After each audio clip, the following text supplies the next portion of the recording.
Bonjour, c'est Cyril du site Apprendre vite et bien. Dans cette vidéo, nous allons parler du bon état d'esprit pour réussir sa démarche d'auto-apprentissage.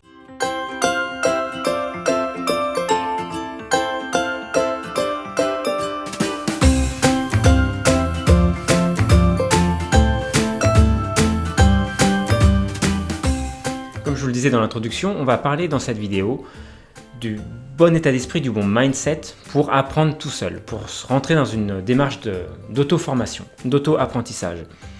Alors, moi j'ai repéré trois grandes clés, trois grandes phases qu'il va falloir respecter pour que vous puissiez apprendre par vous-même.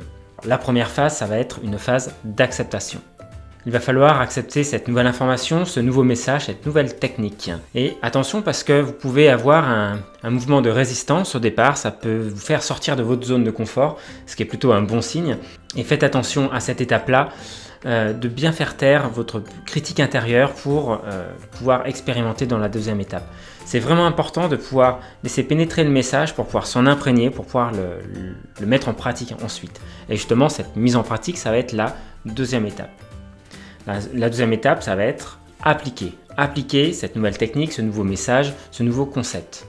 Il va donc falloir le mettre en œuvre dans votre réalité, le confronter par l'expérience. Vous avez eu dans la première étape, la première phase, accepter la théorie. Dans la deuxième phase, appliquer. Il va falloir confronter cette théorie, confronter ce message à votre réalité. Ça va être important dans cette étape-là de voir si ce concept, cette théorie est OK pour vous ou si ça n'est pas OK pour vous.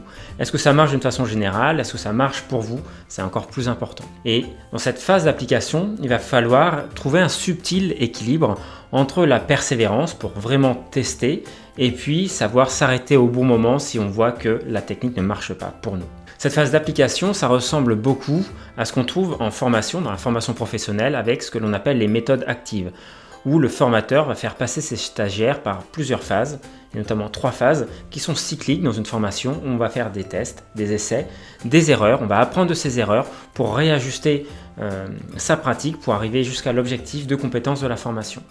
Forcément, quand vous êtes en auto-apprentissage, vous n'avez pas ce guide, vous n'avez pas ce fil conducteur qui est représenté par le formateur et il va falloir vous ajuster aux résultats que vous obtiendrez par vos applications de ces nouvelles théories, dans cette phase d'application.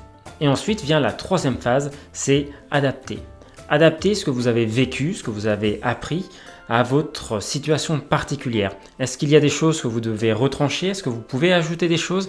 Est-ce que vous pouvez faire certaines choses différemment pour que ça marche encore mieux pour vous dans votre contexte? Alors, le message vraiment que je voulais faire passer à travers cette vidéo, les informations clés à retenir, ce sont ces 3 fameuses étapes. La première, c'est accepter la théorie, la laisser pénétrer dans votre cerveau, vous en imprégner. Ensuite, l'appliquer, la confronter à la réalité, à votre réalité.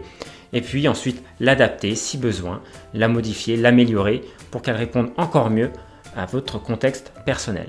Je vous retrouve très bientôt dans une prochaine vidéo.